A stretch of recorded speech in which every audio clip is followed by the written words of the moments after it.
Good morning guys.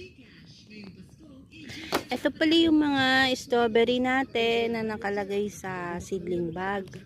Kaya lang hindi siya ng success, kaya nilagay na natin sa lupa. Check natin kung magiging maganda pa sila at mamumunga ba. Yan. Ito yung for trial lang naman po ang ating mga strawberry kung sasuccessful siya dito sa atin. Dito sa RDA Farm. Ayan, mayroon ng mga runners na siya. Yan, nilagay ni Daddy sa mga cup. Itatry natin pabungahin sila dito sa lupa. Yan.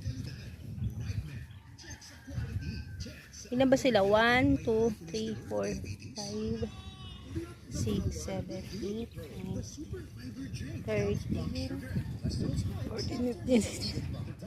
Yan. 19 na seedling ng strawberry. Ito yung mga sweet honey nung natikman natin dati. Kaya lang hindi siya ng success sa seedling bag. Kaya nilagay natin sa lupa. Yan. Try natin guys. Kung makakapag-propagate tayo ng strawberry. Yan lang ang update natin. Ito una nating video ngayong taon. Bye bye.